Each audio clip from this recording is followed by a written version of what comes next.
Bienvenidos a esta nueva clase de nuestro curso de percepción computacional. Mi nombre es Marco Benalcázar. El día de hoy vamos a estudiar un tema que es importante dentro de la parte de Machine Learning, y este tema tiene que ver con el diseño probabilístico de clasificadores. Para el problema de percepción computacional, uno de los problemas de Machine Learning que es muy relevante ciertamente es el diseño de clasificadores. Como ya hemos visto en las clases pasadas, el problema de aprendizaje tiene una respuesta dentro de un contexto probabilístico, dentro de un marco de trabajo probabilístico. Y desde ese punto de vista, dado que el diseño de clasificadores es un problema de Machine Learning, pues obviamente es lógico que también lo analicemos en un contexto probabilístico como lo he manifestado. Entonces, eso es lo que vamos a estudiar en esta clase. Los slides que usaré en la primera parte de esta clase provienen de este libro, de Fundamentos de Reconocimiento de Patrones y Machine Learning, escrito por Ulises Barganeto. Ulises Barganeto es profesor de la Universidad de Texas A&M, o profesor de Texas A&M University. Bueno, debo también manifestar que Ulises es un conocido mío y bueno, tuvo la gentileza de enviarme una versión digital de este libro. Es un libro muy interesante desde el punto de vista de fundamentos, justamente que es el tópico del libro, en las áreas en las que cubre justamente este libro.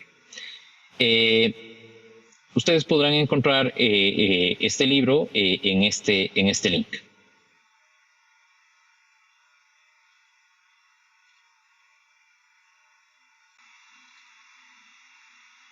En el link que está originalmente había un error.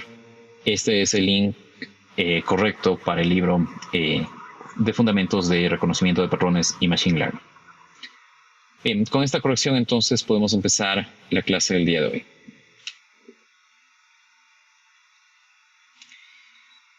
Vamos a hablar de clasificación basada en distribuciones de probabilidad a posteriori. Obviamente, si hay una distribución de probabilidad a posteriori, esto implica que también hay una distribución de probabilidad a priori, y justamente esto es lo que vamos a estudiar en esta parte.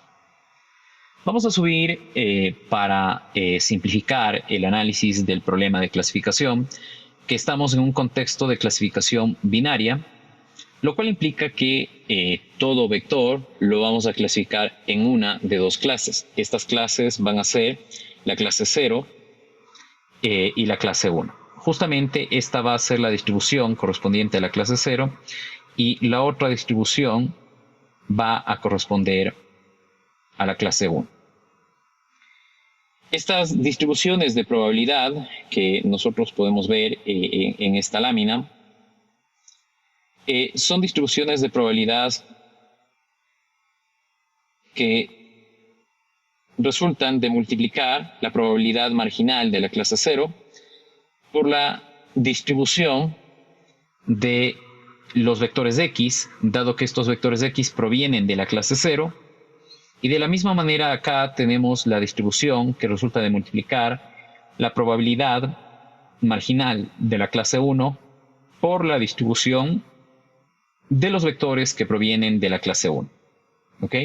Entonces hablamos de dos distribuciones de probabilidad, donde cada una de estas distribuciones, conforme lo he explicado, generan puntos correspondientes a cada una de las clases. ¿Ok? En función de estas distribuciones de probabilidad, definamos las probabilidades a posteriori de la clase Y, dado un vector X. En este caso, lo que vamos a asumir es que de esta mezcla de dos distribuciones obtenemos o muestreamos un vector X, donde este vector X va a tener n componentes, como usualmente hemos considerado. Y lo que queremos hacer es encontrar una etiqueta para este vector, o definir la etiqueta que le corresponde a este vector. Para eso nosotros vamos a usar estas distribuciones de probabilidad que hemos definido aquí para el cálculo justamente de la probabilidad a posteriori, tanto de la clase 0, como se indica en este caso, como de la clase 1. Y eso lo vamos a hacer mediante la regla de Bayes. Entonces, según la regla de Bayes, la probabilidad de que la etiqueta sea 0, dado que observamos este vector x, es igual a la probabilidad marginal de la clase y igual a 0 por la probabilidad a priori de obtener un vector x dada la clase 0 dividido para la distribución de los vectores x. En este caso es importante mencionar que la variable aleatoria se denota con mayúsculas, mientras que una instancia de esa variable aleatoria se denota con minúsculas. A eso nos referimos con esta notación. De la misma manera, la probabilidad a posteriori de la clase y igual a 1, dado el vector x, es igual a la probabilidad marginal y igual a 1 por la probabilidad de x dado y igual a 1 sobre la probabilidad de x.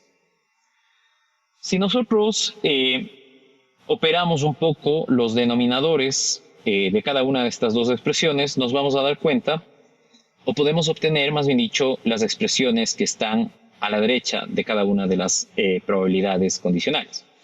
Esto es, la probabilidad de y igual a 0 dado x, dado el vector x, es igual a la probabilidad marginal y igual a 0 por la probabilidad x dado y, dividido para la suma de la probabilidad marginal de y igual a 0 por la probabilidad de x dado y igual a 0, más la probabilidad de y igual a 1 por la probabilidad de x dado y igual a 1.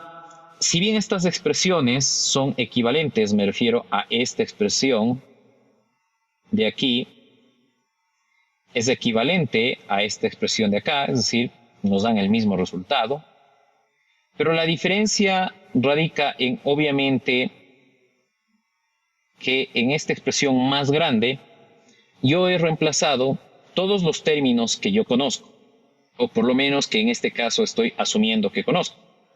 Estoy asumiendo que conozco P y E igual a 0, es decir, la probabilidad marginal de Y igual a 0. Estoy asumiendo que conozco la probabilidad marginal de Y igual a 1.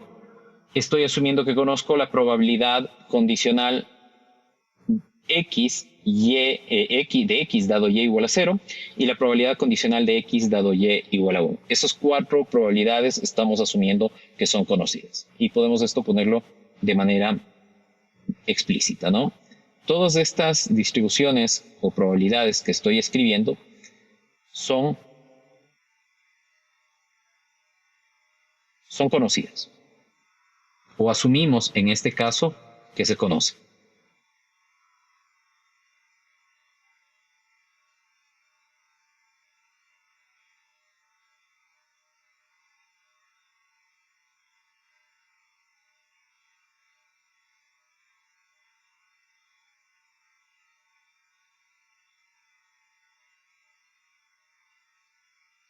¿Ok?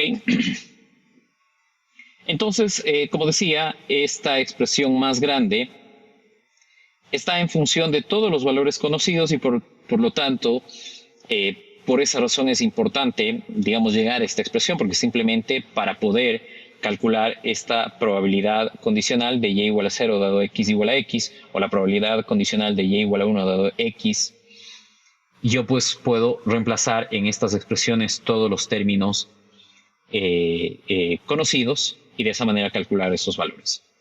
Ahora, es evidente, o más bien dicho, debemos recordar que la suma de estas dos probabilidades condicionales de y igual a 0 dado x y de y igual a 1 dado x debe ser igual a 1. Esto es debido a una regla de la probabilidad, ¿no? La suma de las probabilidades debe ser igual a 1. ¿Ok? Entonces, todo lo que hemos puesto aquí simplemente, digamos, son las fórmulas que conocemos nosotros de probabilidad aplicadas a un problema de clasificación donde asumimos que los datos o que los vectores provienen de la mezcla de dos distribuciones. Esas dos distribuciones están en naranja para la clase 0 y en azul para la clase 1. y que obviamente conocemos esas distribuciones y que al conocer esas distribuciones nosotros podemos tranquilamente calcular el valor de estas probabilidades a posteriori de la clase de y igual a 0 dado x o de y igual a 1 dado x, y que la suma de esas dos probabilidades debe dar un valor de 1. Ok, y ustedes dirán, bueno, ¿y con esto o esta parte que hemos analizado, para qué nos sirve? Bueno, esto que nosotros hemos analizado, ¿sí?, nos sirve para definir lo que se denomina la frontera de decisión, o en pocas palabras, la regla con la cual nosotros vamos a clasificar. Entonces, con las fórmulas anteriores nosotros obtenemos las probabilidades a posteriori, las probabilidades condicionales a posteriori, y con esas probabilidades condicionales a posteriori nosotros podemos definir un clasificador.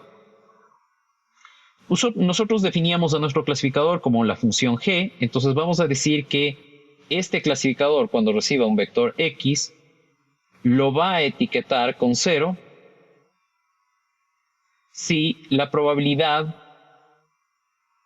de y igual a 1 dado x es menor que un medio, y va a ser 1 si la probabilidad de y igual a 1, es más grande o igual que un medio.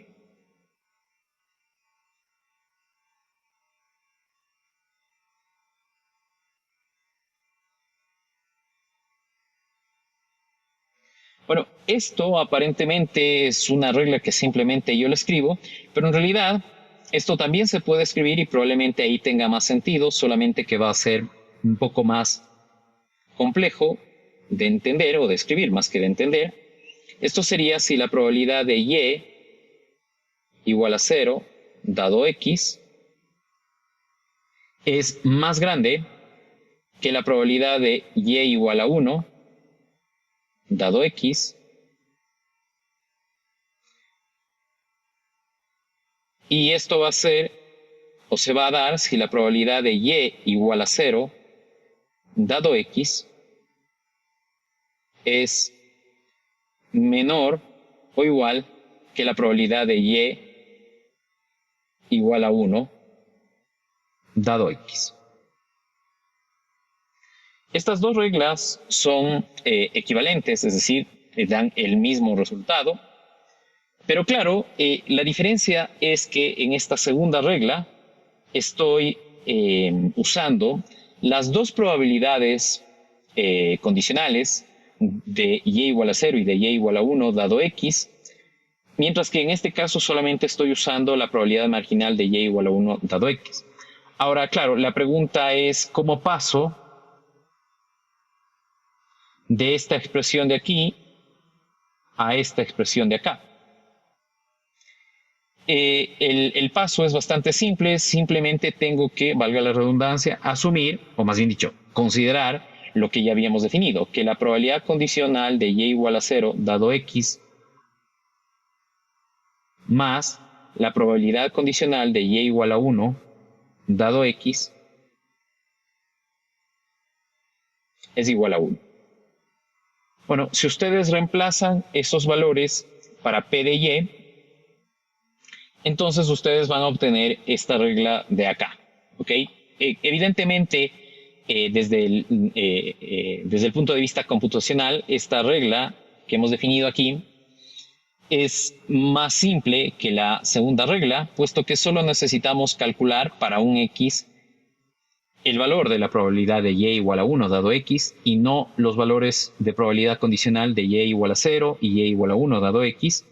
Nos ahorra un cálculo, ¿no? Y claro, es evidente que en este caso, al ser un problema de clasificación binaria, la probabilidad de y igual a 0 y de y igual a 1 dado x deben dar como resultado 1. Bien. Eso que puse aquí en forma de regla de clasificación es lo que está explicado en esta parte que nosotros tenemos de manera gráfica, ¿ok? En azul tenemos la distribución o la probabilidad condicional y igual a 1 dado x, Y en naranja tenemos la probabilidad y igual a 0 dado x. Y justamente estas dos probabilidades van entre 0 y 1, como se puede ver. Y para valores, y el punto, más bien dicho, de 0,5 está marcado en este naranja. Esto implica, o esto define dos regiones, ¿sí? La región donde los puntos van a ser etiquetados con la clase 0 y los puntos donde van a ser etiquetados con la clase 1. Justamente en este punto,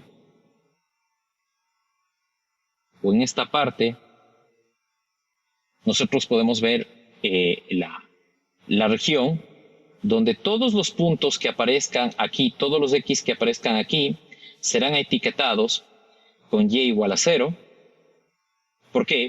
Porque la probabilidad, la probabilidad marginal, perdón, la probabilidad condicional de y igual a 0 dado x es más grande que la probabilidad condicional de y igual a 1 dado x, y todos los x que caigan en esta región, por supuesto hasta más infinito, van a ser clasificados como y igual a 1. Es decir, todos los puntos desde menos infinito hasta este x van a ser clasificados como 0, y todos los puntos desde ese punto, valga la redundancia, hasta más infinito, van a ser clasificados como y igual a 1. Podemos decir que esa frontera está ubicada en x0, ¿ok?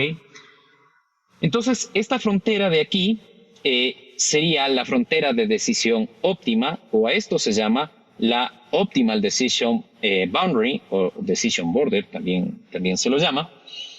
Y es óptima en el sentido de que no hay otra mejor frontera de decisión que esa, y es óptima en función de que conozco la distribución de probabilidad que genera los vectores de cada una de las clases.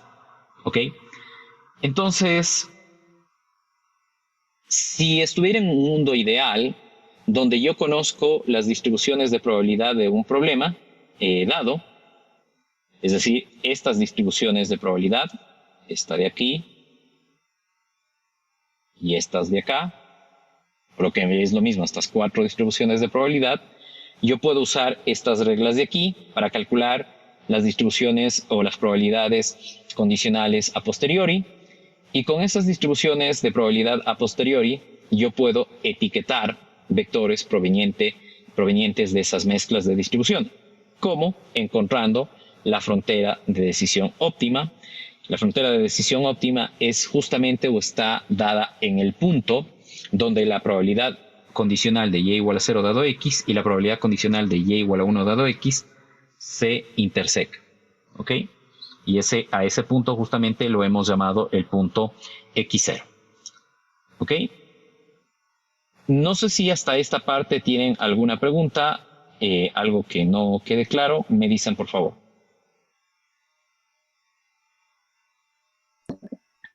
Dije una pregunta. Sí. El g de x que tenemos se lo puede escribir también en función de p de y igual a 0, dado x. Sería otro. Ok. Ya le respondo y eso sí es importante.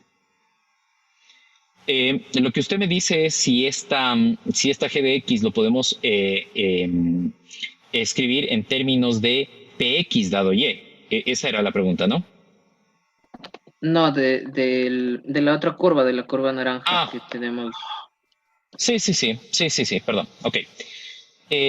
Si en lugar de py igual a 1 podemos escribirlo en función de py igual a 0 dado x. Eso me decía entonces. Ajá, claro, cambiarían los Sí, valores, sí, ¿no? sí, perfectamente. Y la observación de David es interesante porque implica que puedo definir la misma regla de diferentes maneras.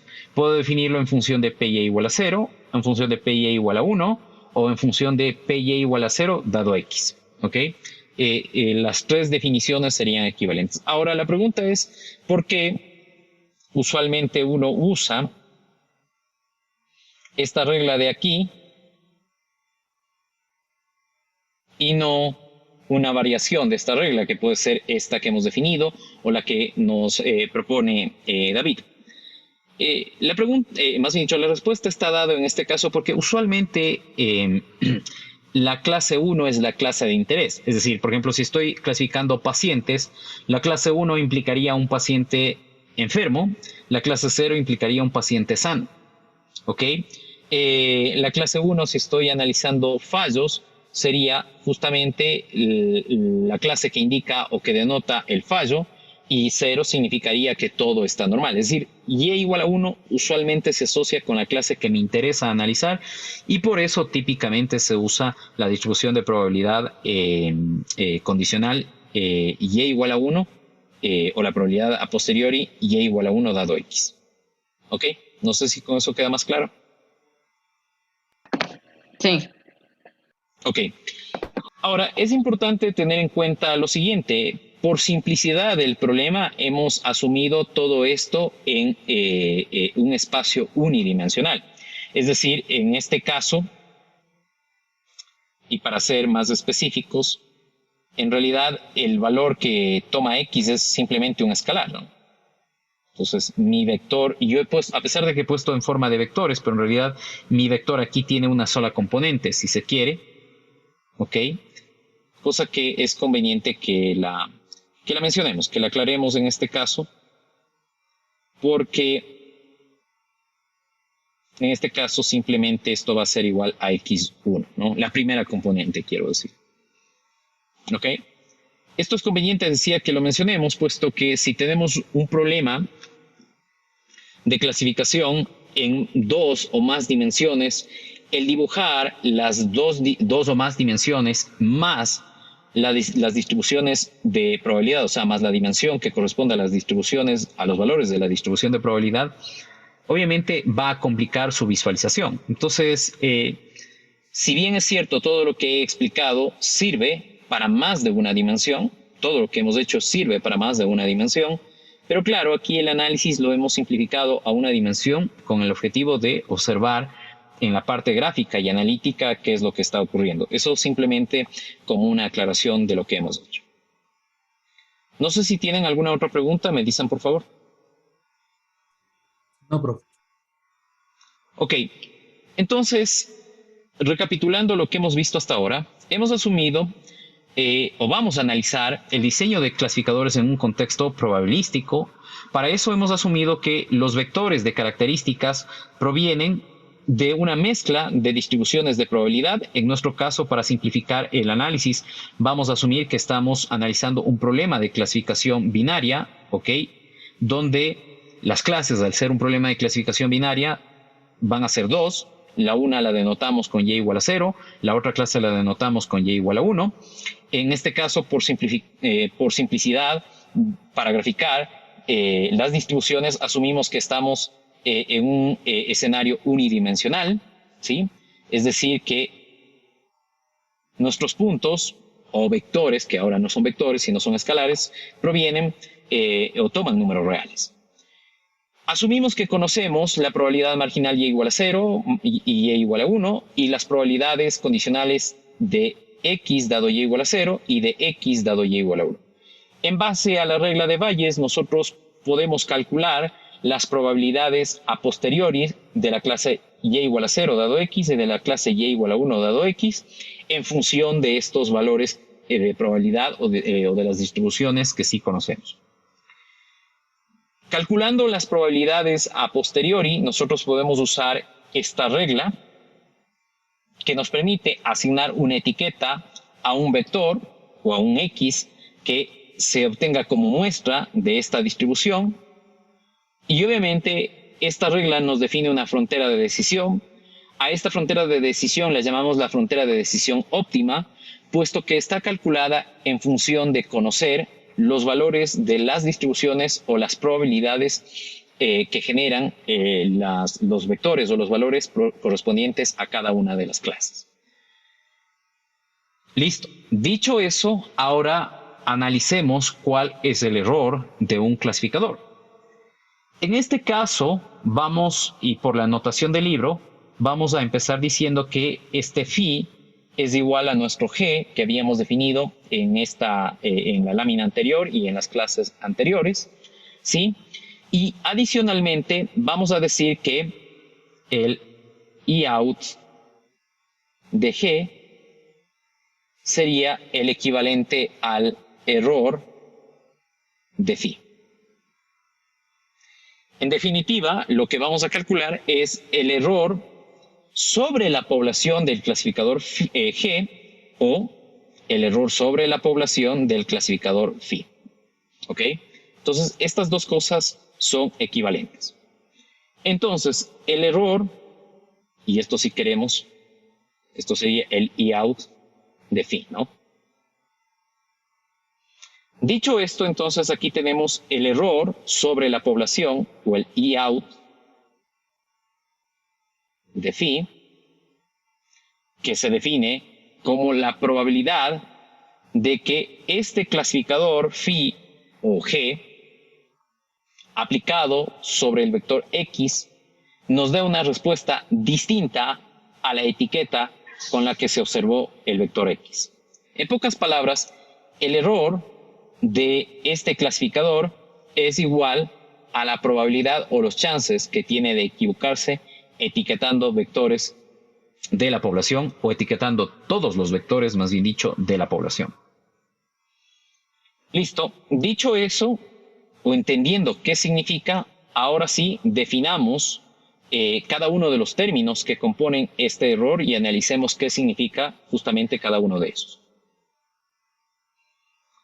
Los errores específicos por clase de este clasificador se definen de la siguiente manera. El error que este clasificador comete en la clase 0, que viene dado por la probabilidad de que el clasificador me prediga como etiqueta 1 para el vector X, dado que la etiqueta con la que se observa X es y igual a 0, es igual a la integral condicionada en todos los puntos X tales que el clasificador los etiquete como 1 de la probabilidad de X dado y igual a 0 por dx. El error sobre la clase 1 es igual a la probabilidad condicional de que el clasificador me dé una respuesta de 0 cuando en realidad la etiqueta con la que se observó este X es y igual a 1 y eso es igual a la sumatoria de X dado que el clasificador asigna la etiqueta 0 de la distribución de probabilidad condicional de X dado y igual a 1 por dx. ¿Ok?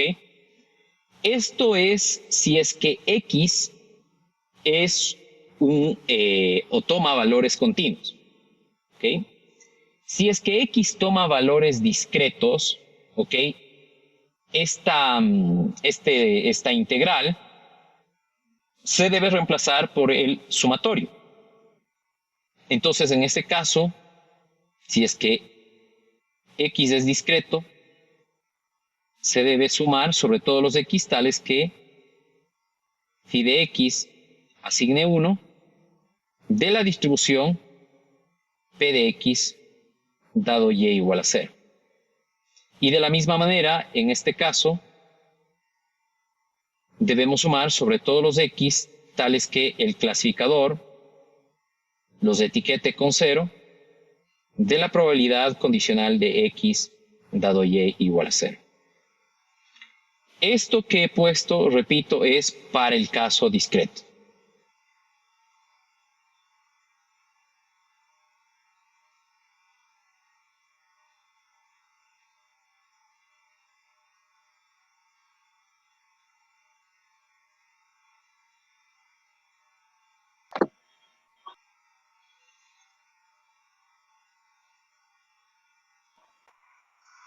Sí, dígame.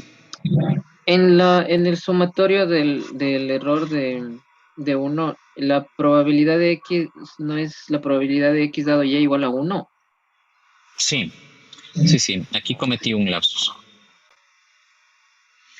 Ok, con esta corrección, entonces, básicamente lo que sacamos como conclusión es que si los vectores de características, o en este caso la característica toma valores continuos, el error se calcula como una integral de la probabilidad de x dado y igual a 0, o de la distribución de x dado y igual a 0, mientras que si el caso es discreto, es decir, si x, el vector, toma vectores discretos, o en este caso valores discretos, esa integral se transforma en un sumatorio, ¿ok?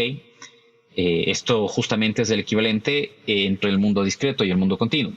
El sumatorio del mundo discreto es equivalente a la integral en el mundo continuo. Bien, entonces, en este caso, démosles nombres a estas medidas que nosotros tenemos aquí. A este error de la clase 0, que significa la probabilidad de que el clasificador me dé una respuesta de 1 cuando en realidad la etiqueta con la que se observa ese x es igual a y igual a 0, sería un falso positivo. Entonces esto nos permitiría, o esto nos daría, la tasa de falsos positivos. Esto sería el false positive rate, que también se conoce como FPR de false positive rate, o es el acrónimo de false positive rate.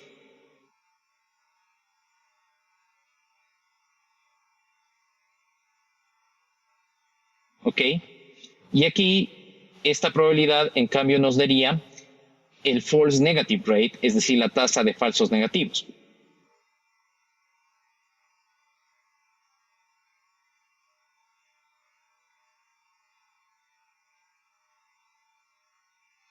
Que se denota como FNR. ¿Ok? Eso es justamente lo que se indica en esta parte, ¿no?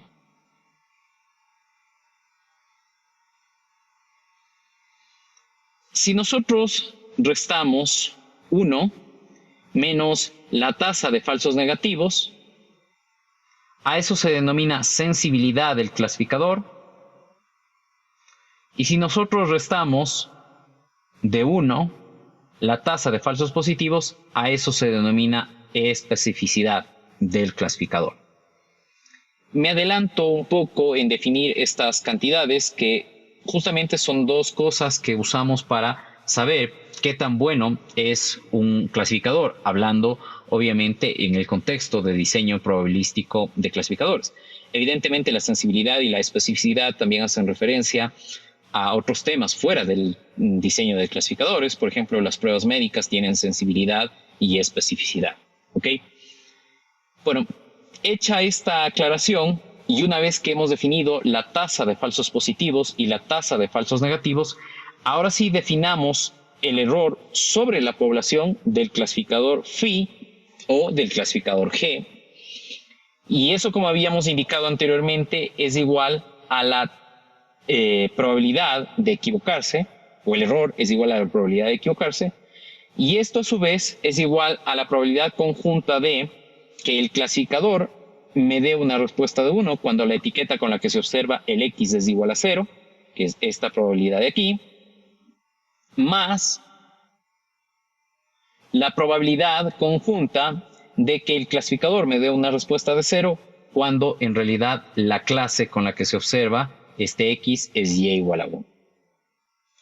Bueno, pues usando las reglas de probabilidad conjunta, o más bien dicho, utilizando la fórmula correspondiente a la probabilidad conjunta, yo puedo expresar esta suma de dos términos, o de estas dos probabilidades conjuntas, en términos de las probabilidades condicionales y marginales. Por lo tanto, el primer término pasa a ser esto que está indicado aquí.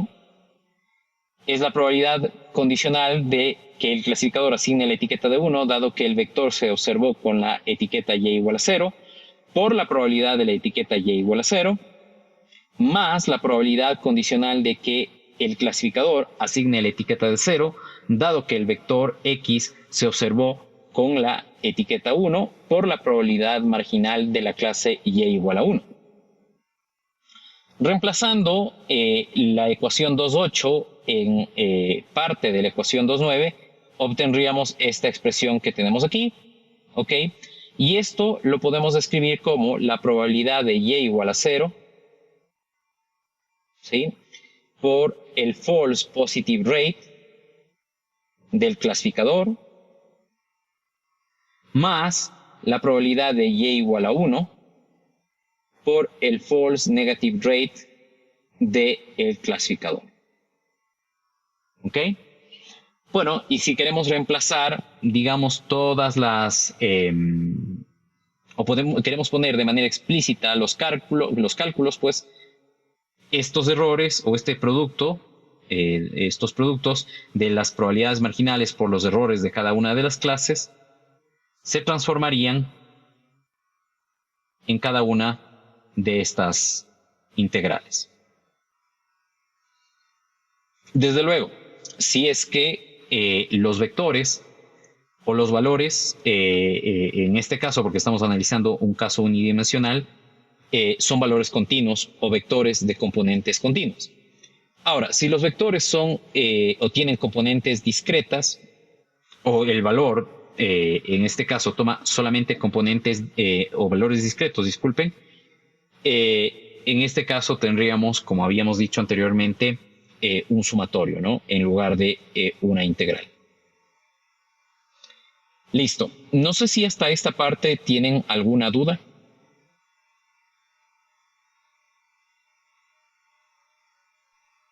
No, profe. No, profe. Lo que hemos analizado hasta... ¿Sí? Sí, dígame. No sé si me puede ayudar entre sensibilidad y especificidad. Eso quisiera que me aclare. No me quedó claro. Bueno, la sensibilidad en este caso viene dada, ¿sí? Por 1 menos la tasa de falsos positivos del clasificador, ¿no? Y la especificidad viene dada por 1 menos la tasa de falsos negativos del clasificador. O si escribimos esto en forma de distribuciones de probabilidad, esto sería 1 menos la probabilidad de phi igual, de que el clasificador etiquete con 1, dado que la respuesta o la etiqueta con la que se observa x es y igual a 0. Haciendo las restas, porque ya no me queda mucho espacio, esto sería igual a lo siguiente. Esta expresión de aquí, le voy a poner con otro color, sería igual a la probabilidad de que el clasificador etiquete el vector x con y igual a 0, dado que ese vector se observa con la etiqueta 0, y esto de acá me estaría dando la probabilidad de que el clasificador asigne la etiqueta y igual a 1, o que asigne la etiqueta 1, perdón, dado que la etiqueta con la que se observa ese vector es 1. ¿Ok? Entonces, esto de aquí, esta resta de aquí, es igual a esto de aquí, y esta resta de 1 menos la tasa de falsos negativos del clasificador es igual a esta probabilidad de acá. En definitiva, ¿qué es la sensibilidad? La sensibilidad es la probabilidad con la que mi clasificador me da una etiqueta 0 o etiqueta con 0 al vector, dado que ese vector fue observado con la etiqueta 0. Y la especificidad es la probabilidad de que mi clasificador asigne la etiqueta 1 al vector x, dado que ese vector fue observado con la etiqueta y igual a 1. Tanto la sensibilidad como la especificidad hacen referencia a la probabilidad de que mi clasificador acierte en la predicción. La diferencia está en que la sensibilidad me habla de la probabilidad de acierto sobre la clase 0 y la especificidad me habla de la probabilidad condicional. Hace rato debía haber dicho probabilidad condicional. La sensibilidad habla de la probabilidad condicional de acierto sobre la clase 0 y la especificidad habla de la probabilidad condicional de acierto de mi clasificador sobre la clase 1. No sé si ahí está más claro. Sí, ahí está más claro. Gracias. Ok. Hablando en términos médicos, que también se puede aplicar, la sensibilidad de una prueba diagnóstica hace referencia a de cuántas personas sanas la prueba identifica a las personas sanas, y la especificidad haría referencia de cuántas personas enfermas mi prueba detecta justamente a las personas enfermas. ¿Ok? Entonces, claro, yo en el tema médico quisiera una sensibilidad del 100% y también una especificidad del 100%. Evidentemente, esto es bastante complicado, bueno, casi imposible de conseguir en la práctica. Pero lo que sí está claro es que mientras más alta sea la sensibilidad y la especificidad de un clasificador, de una prueba médica, de lo que sea a lo que estemos refiriéndonos con estos dos términos, mejor será esa cosa que estamos analizando. En este caso, mejor será el clasificador. ¿De acuerdo? Sí, profe. Gracias, profe, sí. Ok.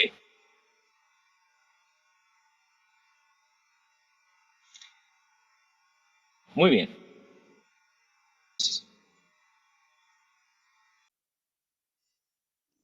Todo lo que hemos revisado hasta ahora parte de la premisa de, como ya lo habíamos indicado anteriormente, de que conocemos la probabilidad marginal de y igual a 0, la probabilidad condicional de x dado y igual a 0, estas dos cantidades y estas dos cantidades de acá. En función de eso definíamos la frontera de decisión óptima, y en función de estas cuatro cantidades también podemos calcular el error del clasificador. Sin embargo, en la práctica, las distribuciones marginales, tanto de y igual a 0 como de y igual a 1, y las distribuciones condicionales de x dado y igual a 0 y de x dado y igual a 1 son desconocidas.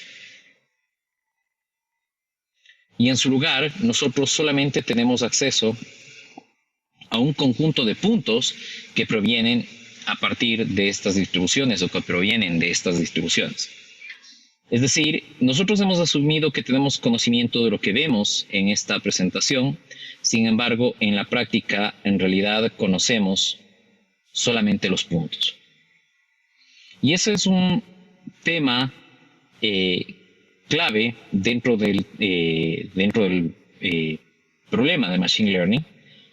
Más bien dicho, eso da origen al tema de Machine Learning, puesto que si nosotros conociéramos las distribuciones del problema, evidentemente, como hemos visto, a partir de las distribuciones del problema, nosotros podemos calcular el clasificador que nos da la frontera de decisión óptima, el mejor clasificador para ese problema. A propósito, a ese clasificador se le denomina el clasificador de Bayes, clasificador óptimo también se lo dice, y obviamente también podemos calcular el error de ese clasificador, el error de Bayes también se le denomina. Es decir, el error de Bayes es el error del clasificador óptimo. Y evidentemente, en función de eso, no tendríamos que estar probando ninguna clase de espacios de hipótesis o conjuntos de hipótesis, puesto que obviamente el problema o la descripción del problema a través de las distribuciones de probabilidad, tanto marginales como distribuciones condicionales, nos dirían cuál es la frontera de decisión óptima o el clasificador de Bayes óptimos, y evidentemente cuál es el error de ese clasificador. Sin embargo, como había dicho, en la práctica nosotros solamente tenemos acceso a datos de esas distribuciones, es decir, a puntos, donde en este caso cada uno de estos puntos viene a ser un par X, Y, donde el X está dado por la ubicación de este punto en la recta numérica, y el Y viene dado por el color. En función de estos pares X, Y, yo tengo que construir una frontera de decisión, esperando que esa frontera de decisión se acerque lo más posible a la frontera de decisión óptima.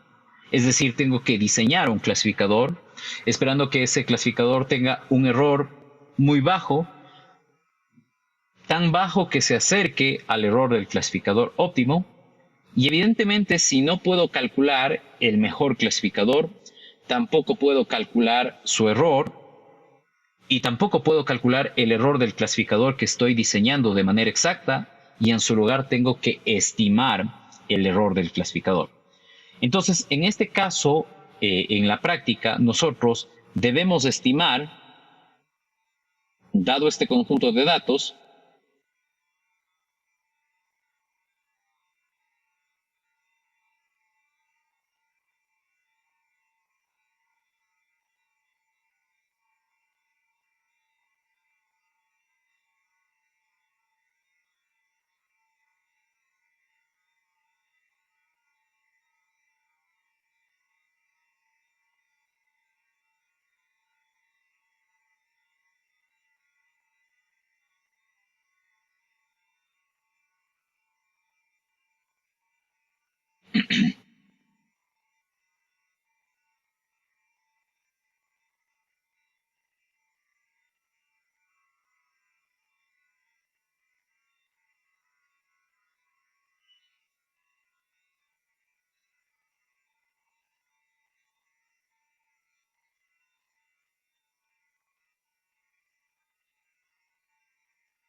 nosotros tenemos que estimar un clasificador o encontrar un clasificador de menor error o de bajo error, y debemos estimar su error. Ahora, ¿qué significa error mínimo o error pequeño?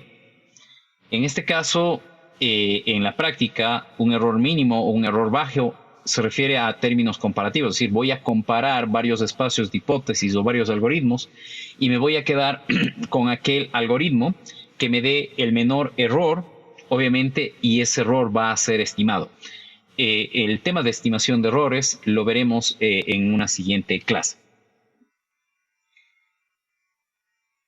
Entonces, esta es la diferencia entre la teoría, lo que vemos aquí, y la práctica, lo que tenemos acá. En la teoría, nosotros asumimos que tenemos distribuciones de probabilidad que generan los datos, que conocemos de esas distribuciones de probabilidad, por ende podemos calcular de manera exacta el clasificador óptimo o el clasificador de Bayes, y también podemos conocer de manera exacta su error, que sería o que es el error mínimo o el error de Bayes, pero en la práctica no tenemos ninguna de esas distribuciones. En su lugar, lo único que tenemos es datos etiquetados, y en función de esos datos etiquetados, usando un algoritmo de aprendizaje, nosotros tenemos que diseñar un clasificador con mínimo error, ¿sí? O con un error pequeño o bajo, si se quiere. Y el punto es que nosotros también debemos estimar ese error. Es decir, tenemos dos problemas acá. El uno, el de diseño de clasificadores, por un lado, y por otro lado, el problema de estimación de errores. Y eso es lo que gran parte de la teoría de Machine Learning intenta resolver. Hay evidentemente más técnicas o algoritmos para diseñar clasificadores que técnicas o métodos de estimación de error.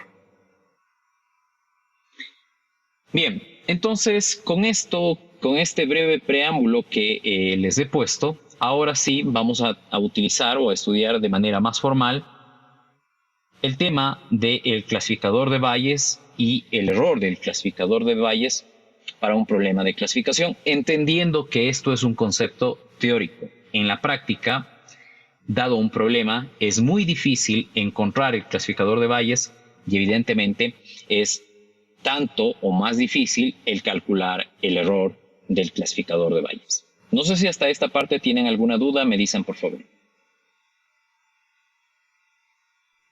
No, profe. Bien. Entonces, en este caso, ustedes pueden ver el mismo problema que habíamos puesto anteriormente, es decir, un problema donde tenemos generación de puntos según una mezcla de dos distribuciones de probabilidad, que son las que vemos aquí. Pero ahora lo que se ha hecho es se ha puesto un X estrella justamente en el punto, en el valor de X, en donde se intersecan estas dos distribuciones de probabilidad. Y justamente en este punto se delimita la parte donde el clasificador etiquetará con 0 a los puntos, ¿ok? Y la parte donde el clasificador etiquetará con 1. Vamos a poner con los colores correspondientes, con los colores que se indican en este caso, para que quede mucho más claro. Entonces, en esta zona se van a etiquetar los puntos con 0 y en la zona que está a la derecha, los puntos se van a etiquetar con 1. En este caso, a la recta que define el punto X, que sería perpendicular al eje de los valores X, a esta línea, vamos a ponerle con otro color, a esta línea justamente entrecortada, se denomina la frontera de decisión.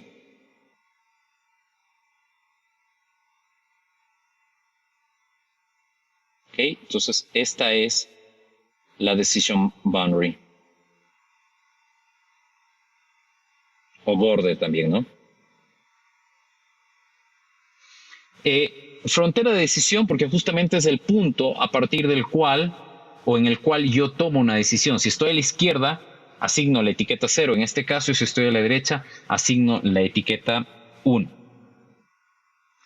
Ahora, justamente noten que esta línea se da o está definida por el punto en el cual estas dos distribuciones de probabilidad se intersecan. Es decir, que para definir esta línea yo necesito conocer en qué punto se intersecan las distribuciones de probabilidad y evidentemente para eso necesito conocer las distribuciones de probabilidad. ¿Ok? Si yo tengo conocimiento de esas distribuciones de probabilidad, defino esta frontera de decisión, que en este caso sería óptima. Esta sería la optimal decision boundary, o también sería la Bayes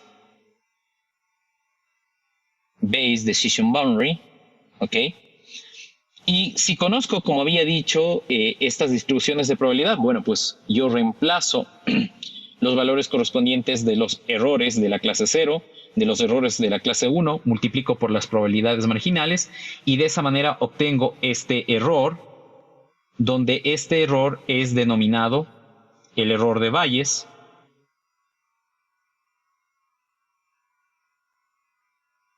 Error de Bayes en el sentido de que se calcula usando cantidades que se calculan, valga la redundancia, usando la regla de Bayes. Recuerden que para esto yo necesito, para estos cálculos necesito calcular las probabilidades, valga la redundancia, a posteriori, y obviamente eso lo hago en función del uso de la regla de Bayes y estas probabilidades que he puesto acá. De ahí el nombre de el error de Bayes. Cuando hablemos entonces del error de Bayes, estamos hablando del menor error posible que yo puedo conseguir en un problema determinado. Cuando yo hable del clasificador de Bayes, estoy hablando del mejor clasificador que yo puedo implementar para ese problema determinado. El clasificador de Bayes es también el clasificador óptimo. Cuando usamos la palabra óptimo en algo, significa que ese es el mejor, que no hay otra cosa mejor. ¿Ok? Y por eso me refiero a el clasificador de Bayes y no a un clasificador de Bayes. ¿Ok? Porque el clasificador de Bayes justamente es el mejor clasificador. Pero todo esto se da en tanto en cuanto yo conozca las distribuciones de probabilidad del problema. Si yo no conozco las distribuciones de probabilidad del problema, pues evidentemente no puedo calcular ni el error de Bayes, perdón, ni el clasificador de Bayes y por ende tampoco puedo calcular su error. Ahora, ¿por qué es importante esto de definir el clasificador de Bayes y el error de Bayes? Primero porque ya sabemos que si yo tuviera un problema y yo conociera la distribución, no puedo yo diseñar ningún clasificador mejor que el clasificador de Bayes, en el sentido de que no puedo conseguir un clasificador que me dé un menor error que el error de Bayes. ¿Ok? Y porque esto me permite tener una teoría que si en un problema determinado yo conozco la distribución de ese problema, pues sé automáticamente qué clasificador tengo que usar. Y ese es justamente el problema que vamos a analizar en este caso. Vamos a considerar que tenemos un problema donde los puntos o los vectores se generan a partir de una mezcla de modelos gaussianos. En este caso, y por simplicidad de análisis, vamos a asumir simplemente 2 dimensiones, ¿ok? Pero en realidad lo que vamos a decir es válido para 2 o más dimensiones. Entonces vamos a asumir que nuestros vectores tienen 2 componentes, x1 y x2, ¿ok? Y que sobre este espacio bidimensional existen 2 distribuciones gaussianas, donde la primera distribución gaussiana tiene media 1 y matriz de covarianza sigma 1, y la segunda distribución gaussiana tiene media 2 y matriz de covarianza sigma 2. Evidentemente, la una distribución gaussiana va a generar puntos de la una clase y la otra distribución gaussiana va a generar puntos de la otra clase. ¿Ok? En este caso, estos círculos que hemos puesto aquí sería una curva de contorno donde todos los puntos que caen dentro de este círculo o en el círculo, ¿sí? Todos los que caen aquí, quiero decir, ¿no? En esta parte, en esta línea, todos los puntos que caen aquí tienen el mismo valor de la distribución. ¿Ok? De la misma manera acá, a lo largo, obviamente, del anillo. ¿Ok? Bien, en este caso, entonces, estamos asumiendo que la probabilidad condicional de obtener un punto X y que dado que ese punto X corresponde a la clase Y igual a I, está dada por esta fórmula que nosotros vemos acá. Justamente esta es la fórmula de la distribución gaussiana multivariable. Cuando hablamos de una distribución gaussiana multivariable, estamos haciendo referencia a que ahora la media ya no es un escalar y que ya no estamos haciendo referencia a la desviación estándar, sino en lugar de hablar de una media escalar, hablamos de una media vector, y en lugar de hablar de una desviación estándar, ahora hablamos de sigma, de este sigma de aquí, que es la matriz de covarianza. Y aquí tenemos un sigma sub i. Obviamente esto implica o esto nos hace notar que tenemos una matriz de covarianza por cada una de las clases. ¿Ok? De la misma manera tenemos una matriz, un vector de medias o de media, un vector media por cada una de las clases. ¿Ok? Aquí también debería decir mu sub i.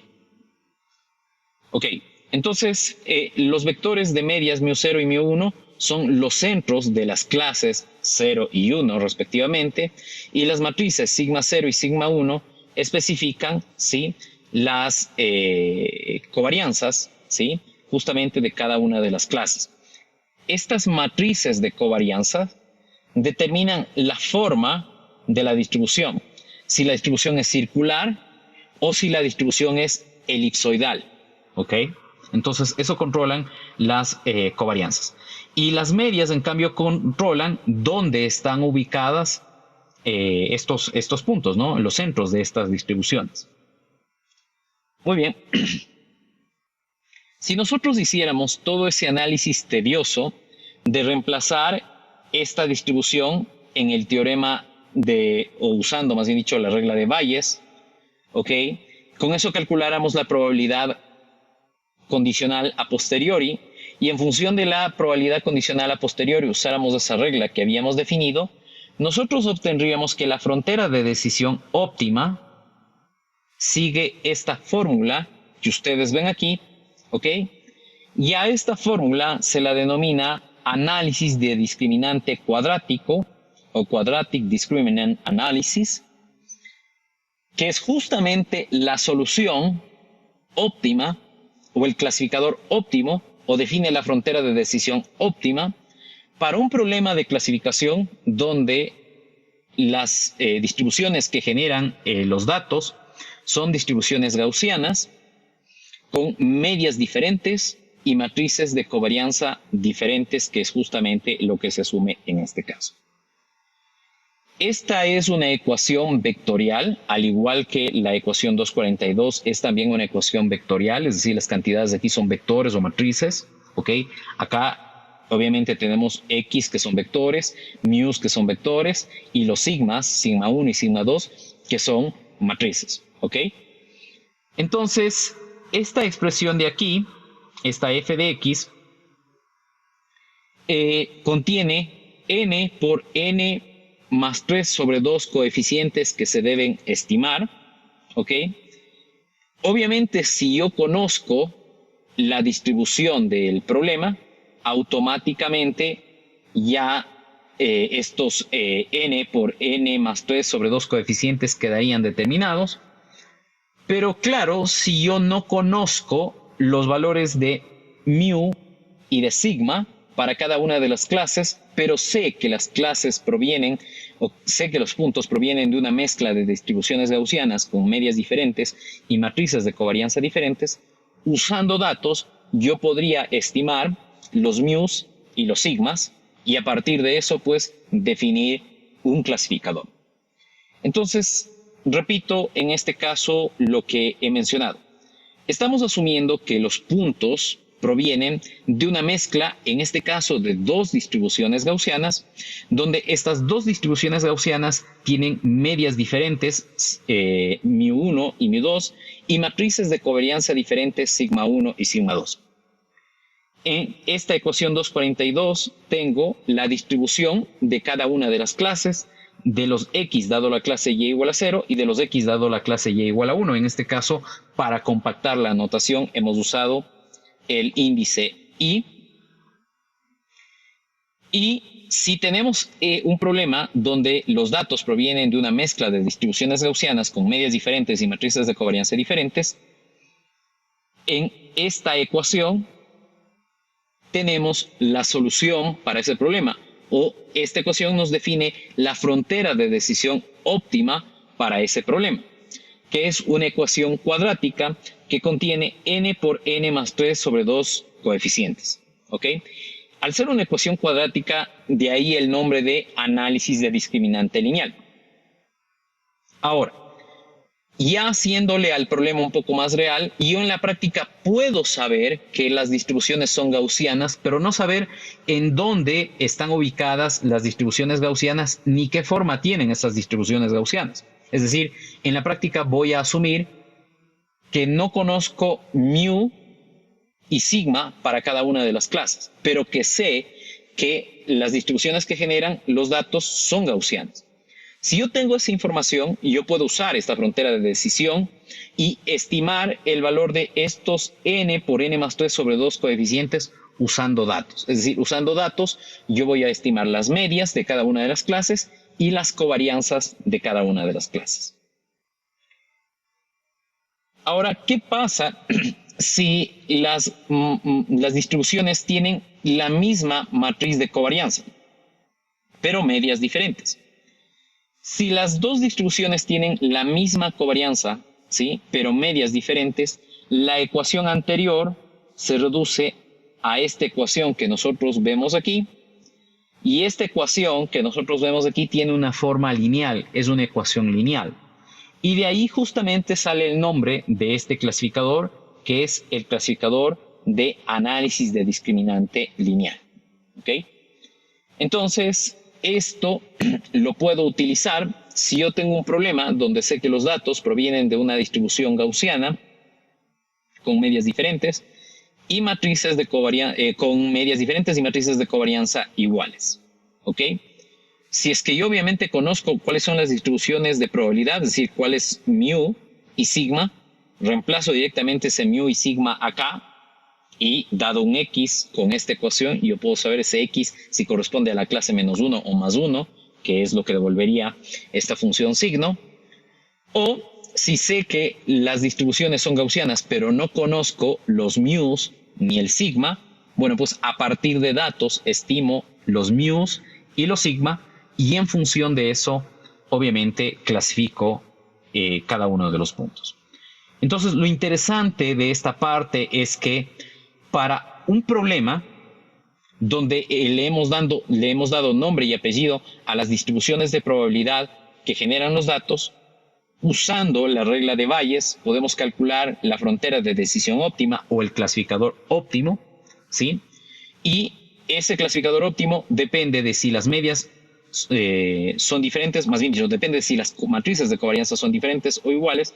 Si las matrices de covarianza son diferentes, estamos en el contexto del análisis de discriminante cuadrático, y si las matrices de covarianza son iguales, estamos en el contexto del análisis de discriminante lineal. Las medias, obviamente, son distintas, ¿no? Eso implicaría que las distribuciones no se solapan por completo. Bueno, podrían solaparse por completo, pero eso en la práctica, para los problemas reales, no es una situación tan común, ¿ok? Como repito, las ecuaciones del análisis de discriminante cuadrático son ecuaciones vectoriales, es decir, que los términos que tenemos acá no son escalares, sino son vectores, por un lado. Y lo mismo aplica para el análisis de discriminante lineal. También es una ecuación vectorial. ¿Ok?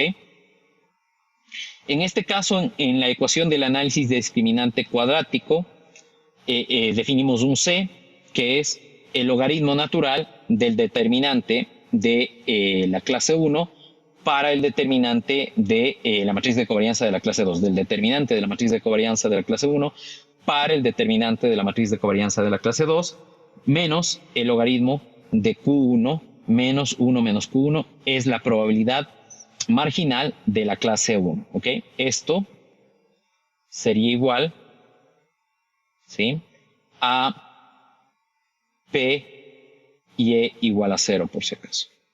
¿Ok? Estos Q serían P y E igual a 0. Ok, no sé si tienen alguna pregunta.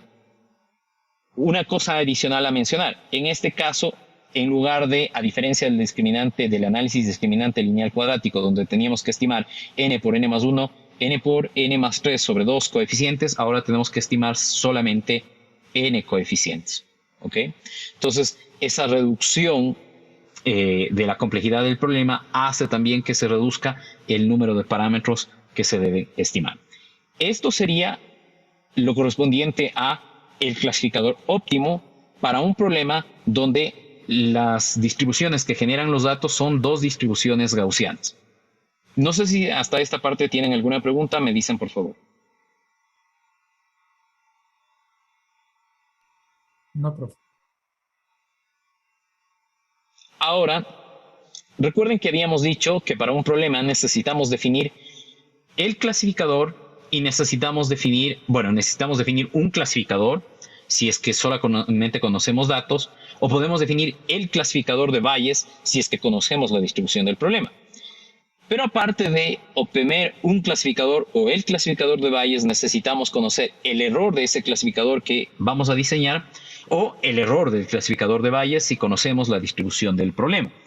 En este caso, dado que asumimos que conocemos la distribución del problema, podemos calcular el error del clasificador óptimo para la mezcla de distribuciones que estamos analizando, y obviamente esto se denomina el error del clasificador de Bayes para una mezcla de dos distribuciones gaussianas. Ok. Entonces, en este caso, vamos a asumir que la matriz de covarianza es igual a un sigma al cuadrado por la matriz identidad. Esto de aquí sería 1, 0, 0, 1. ¿Ok? Y D es esto. Y sigma, sigma al cuadrado, es un valor real, ¿no? Entonces vamos a asumir que nosotros conocemos para un problema la matriz de covarianza y que adicionalmente pues podemos calcular, más bien dicho, más que podemos calcular, asumimos que la diferencia entre la media de la clase 1 menos la media de la clase 2 es un vector propio de la inversa de la matriz de covarianza. ¿Ok? Si es que estas dos condiciones se cumplen, si es que la matriz de covarianza es un sigma al cuadrado multiplicado por la matriz de identidad y la diferencia de las medias es un vector propio de la inversa de la matriz de covarianza, entonces podemos definir este delta como μ1 menos μ0 transpuesta por la inversa de la matriz de covarianza por μ1 menos μ0, ¿sí? Que sería igual a la distancia Mahalanobis entre las medias, y en función de eso nosotros podemos definir el error de las clases, el error de la clase 0 y el error de la clase 1. El error de la clase 0, ¿de qué clasificador? Del clasificador óptimo, y por eso está puesto con asterisco, ¿no?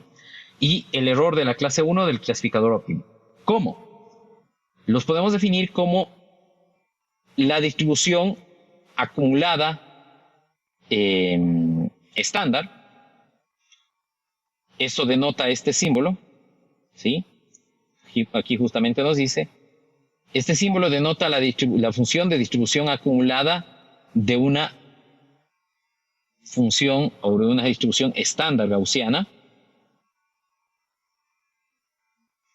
de menos k asterisco menos 1 medio delta al cuadrado sobre delta para el caso de la clase 0 y de k asterisco menos 1 medio de delta al cuadrado sobre delta, ¿ok? Donde en este caso este k asterisco es igual al logaritmo natural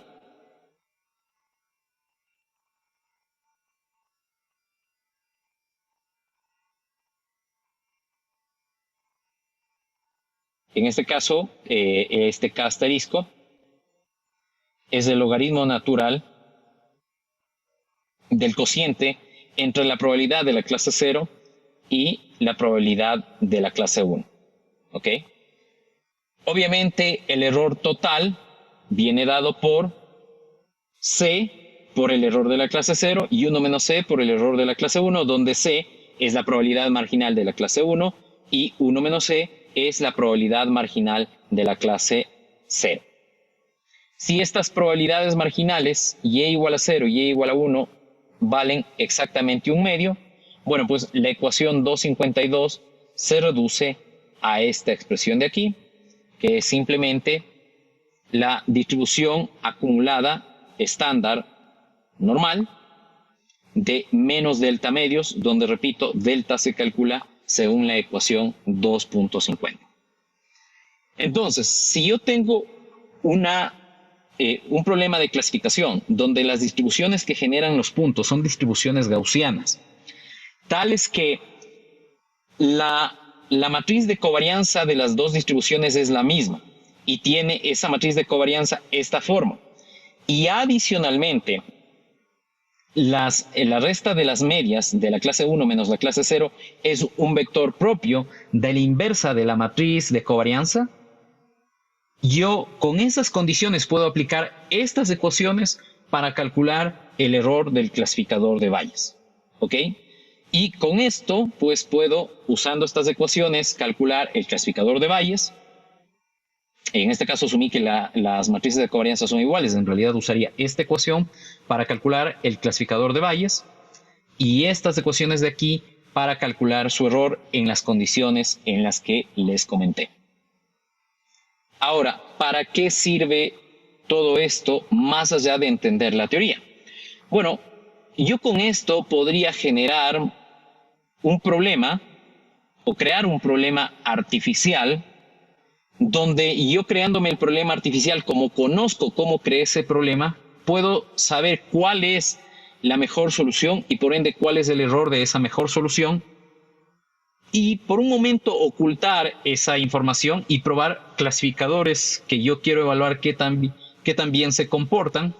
Y obviamente como conozco la solución de ese problema, puedo evaluar con respecto a la mejor solución de ese problema qué tan bueno es el clasificador que estoy diseñando.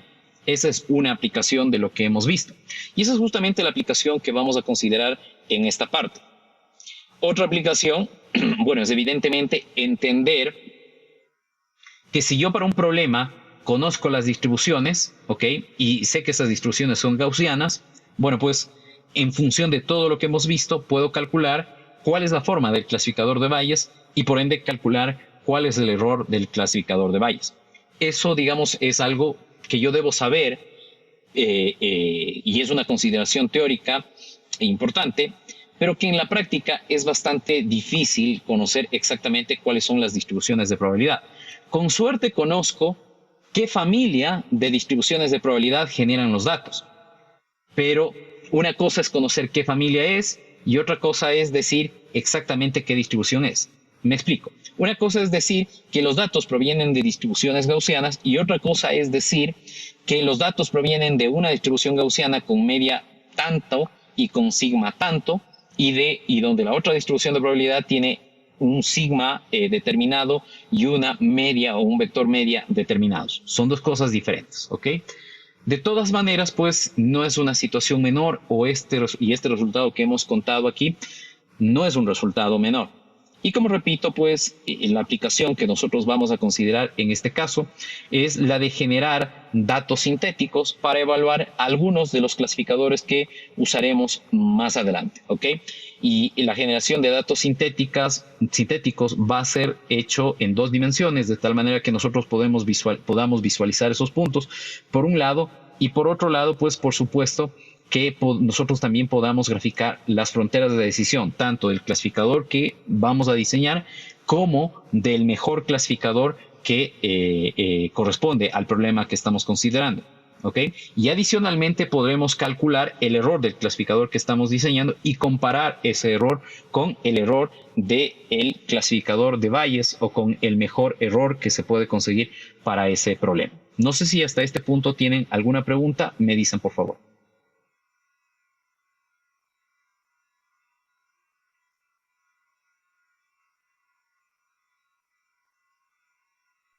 No, profe. No, profe. Ok.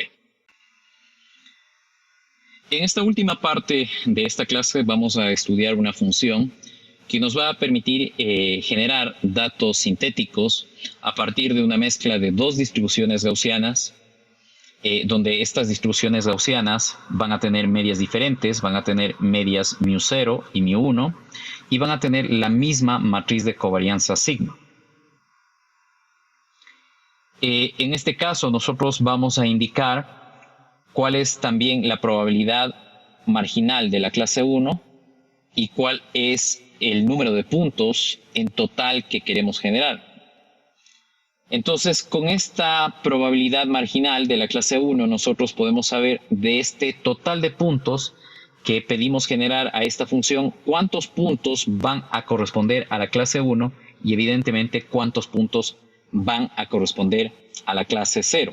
La suma del número de puntos de la clase 0 más el número de puntos de la clase 1 va a ser igual al valor de n. Y aquí estamos poniendo una bandera que nos va a permitir graficar o no las distribuciones. Esto, sobre todo si queremos usar esta función ya para aplicaciones más complejas donde los gráficos pueden resultar molestosos. ¿Qué nos devuelve como resultado esta función Generate Synthetic Data según las condiciones que he indicado? Nos va a devolver una matriz de puntos y un vector de etiquetas. Entonces, esa matriz de puntos va a estar dada de la siguiente forma. ¿Me confirman, por favor, si están viendo mi presentación? Sí, profe. Ok, entonces, en este caso, y este va a ser el estándar para nosotros, data X va a ser una matriz en donde en la primera columna estará el valor de la característica 1 o de la componente 1 del vector.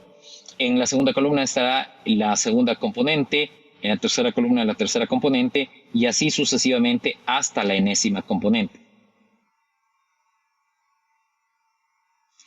Esta matriz data X va a tener n filas, ¿ok? Donde cada fila va a ser un vector de características o un ejemplo.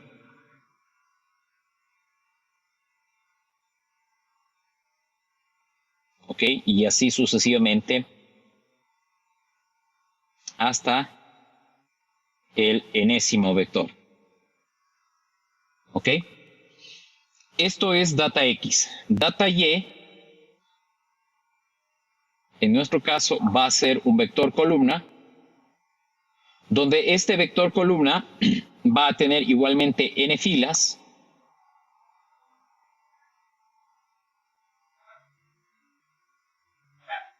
donde cada fila corresponde, o donde cada elemento, o el elemento de cada fila, corresponde a la etiqueta del vector x1, la etiqueta del vector x2, y así sucesivamente hasta la etiqueta y sub n del vector x sub n.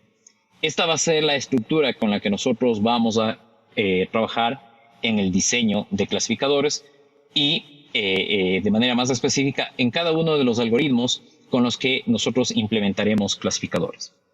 No sé si tienen alguna pregunta de esta estructura. No, profe.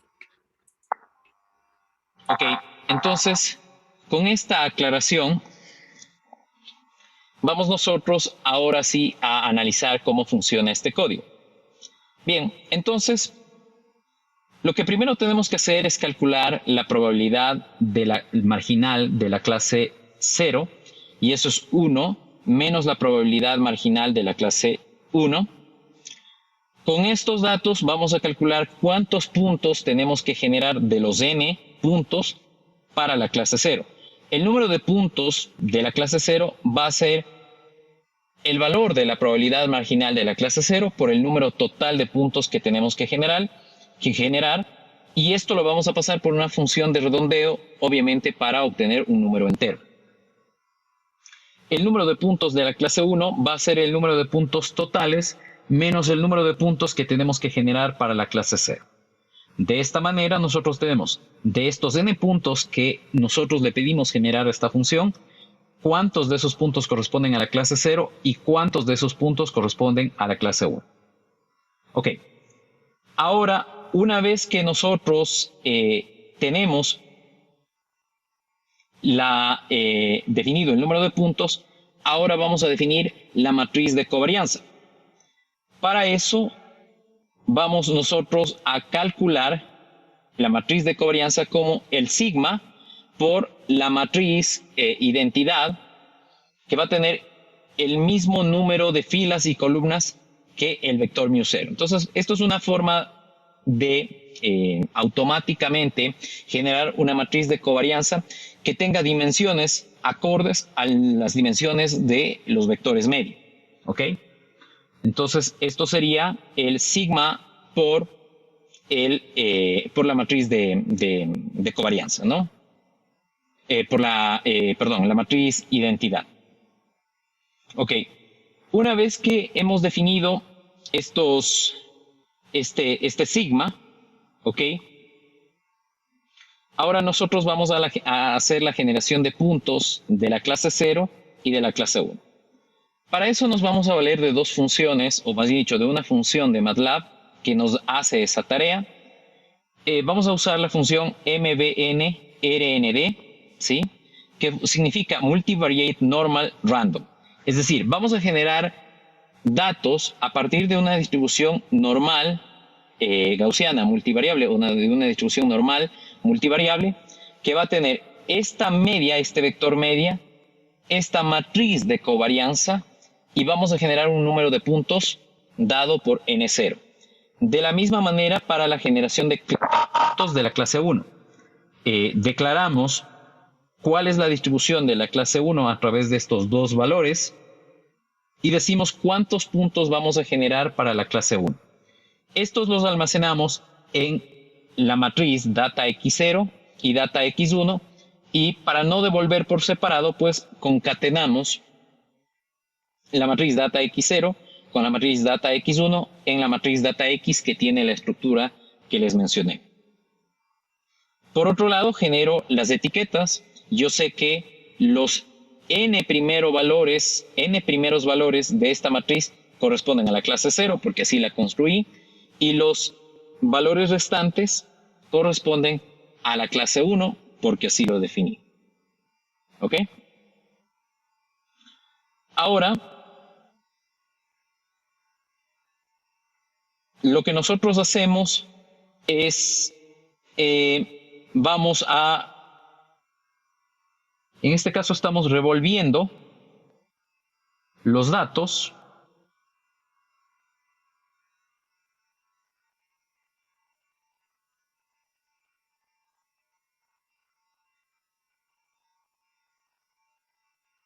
y estos datos revueltos los vamos a usar más abajito, ¿ok? Por ahora nos vamos a saltar esta parte donde estamos revolviendo los datos y nos quedamos hasta aquí. Bien, ahora vamos a hacer el cálculo del error de Bayes, ¿ok? Para el cálculo del error de Bayes, nosotros definimos ese delta, ¿sí? Y justamente la distancia de Mahalanobis, ese delta era la distancia de Mahalanobis entre los centros de cada una de las gaussianas. Bueno, aquí tenemos ese delta. Y habíamos definido el K como el logaritmo natural entre las probabilidades o del cociente de las probabilidades de cada una de las clases. Luego calculamos el error de la clase 0 y el error de la clase 1.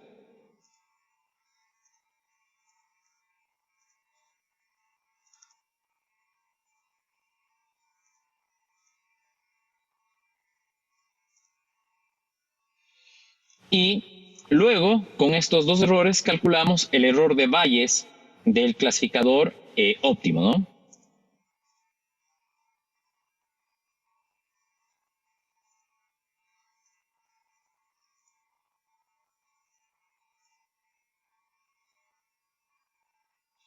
Listo, y hasta aquí concluiría, digamos, la parte de cálculos, ¿no?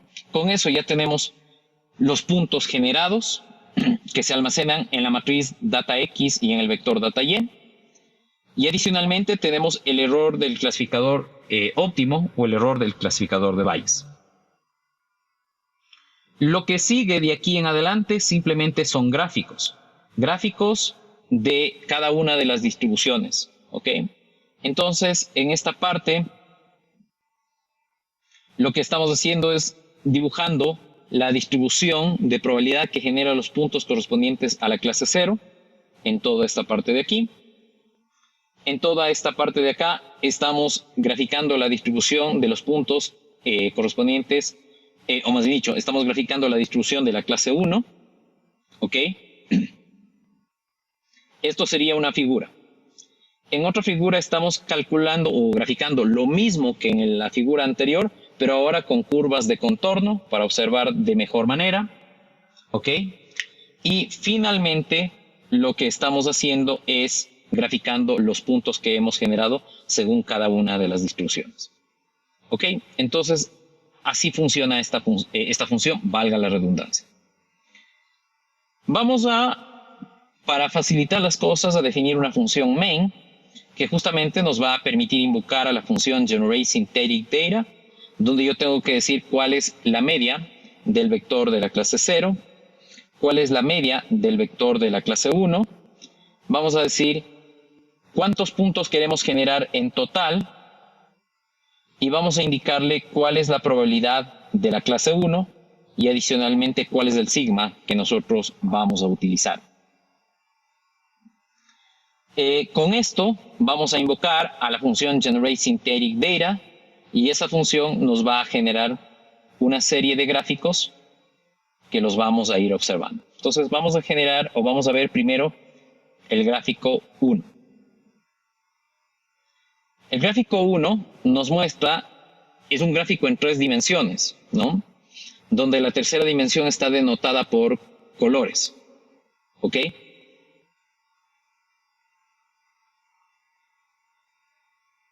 Entonces, en este caso, ¿ok? Nosotros podemos ver las dos distribuciones de probabilidad. Bueno, esto parece un huevo con doble yema, pero en realidad son dos distribuciones de probabilidad, ¿ok? Donde el valor de la densidad está dado o está representado por el color, ¿ok? Y aquí justamente se puede ver la línea en donde estas dos distribuciones se solapan. ¿Ok? Ahora, esto veámoslo de una mejor manera. Aquí hemos dibujado o hacemos lo mismo que en el caso anterior. ¿Ok? Tenemos graficadas las dos distribuciones nuevamente en dos dimensiones, pero ahora lo que estamos haciendo es representando con curvas de contorno los valores de la distribución. ¿Ok?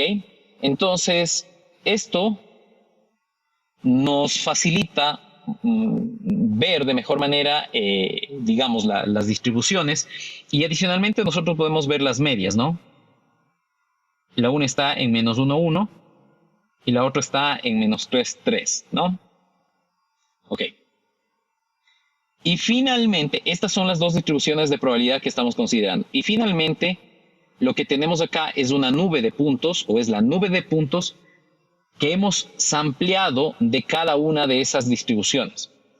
Aquí tenemos los puntos en círculos de la clase 0 y en cruces los puntos de la clase 1. ¿Ok? Ahora ya no vemos curvas de contorno, ¿sí? O gráficos con colores, gráficos de superficie con colores, sino solamente puntos, porque lo que en realidad estamos asumiendo aquí es que en lugar de conocer las dos distribuciones, simplemente tenemos acceso a un conjunto de puntos a partir de esas distribuciones. Y con estos puntos nosotros tendríamos que diseñar nuestro clasificador. Y en la práctica, bueno, no solo tenemos que diseñar un clasificador, sino tenemos que con esos puntos diseñar y calcular el error de clasificación del clasificador, valga la redundancia, que estábamos considerando. ¿Ok? Entonces, esta función que hemos analizado aquí de generación de datos sintéticos justamente nos permite eso, generar datos sintéticos según un problema donde las clases tienen distribuciones de probabilidad gaussiana con medias diferentes y matrices de covarianza iguales. Y adicionalmente, lo que hace este problema es también, como conozco las distribuciones de probabilidad, puedo calcular el error de Bayes. Entonces, teniendo estos datos que me genera este problema, el data X y el data Y, con esto yo puedo diseñar y evaluar un clasificador. Cuando digo diseñar, uso un algoritmo, ajusto ese algoritmo con estos datos, con data X y data Y, y luego, usando una parte de esos datos, estimo el error. Y con ese error estimado, lo comparo con el error de Bayes para saber qué tan bien el clasificador que diseñé funciona. Obviamente, esto es un problema de generación de datos sintéticos. En la práctica, yo simplemente voy a tener data X y data Y para diseñar un clasificador, y con eso tengo que hacer todo. No voy a tener acceso al error de Bayes porque evidentemente no conozco la distribución del problema, y evidentemente, como no conozco la distribución del problema, pues no puedo usar el clasificador de Bayes. Puesto de otra forma, si conociera la distribución del problema, puedo calcular el clasificador de Bayes y evidentemente puedo calcular el error de Bayes de ese algoritmo. Entonces, esto es lo que podemos contar de esta parte de diseño probabilístico de clasificadores, y como caso particular o puntual de análisis hemos visto cuando el problema de generación de datos consiste en una mezcla de dos distribuciones gaussianas. Hemos analizado el caso cuando las medias son diferentes y las matrices de covarianza son diferentes.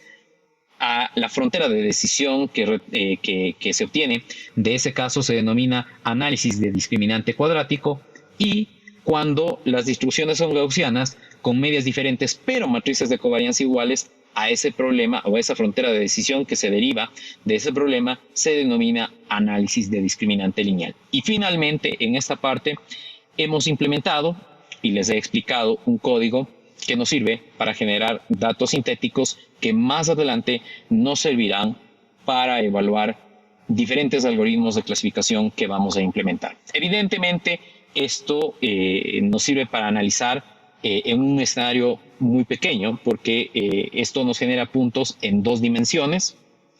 La razón por la que generamos en dos dimensiones es para poder visualizar. ¿Ok?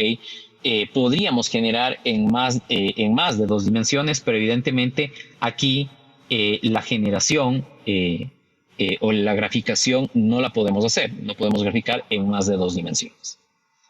Dicho esta parte, pues, no sé si tienen alguna inquietud, algo que quede pendiente, me dicen por favor.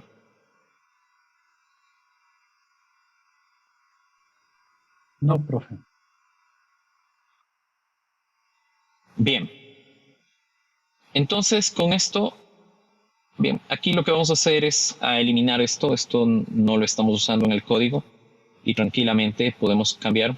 Pensé que lo estábamos usando más abajo, pero ese no es el caso. Nos cercioramos de que el código nos ande bien, sin esas líneas comentadas. Efectivamente, ese es el caso. Entonces, bueno, con esto ustedes pueden revisar este código y utilizarlo según ustedes consideren pertinente. Como repito, más adelante lo usaremos para probar algunos clasificadores que vamos a implementar. Con eso concluimos esta clase entonces. Muchas gracias.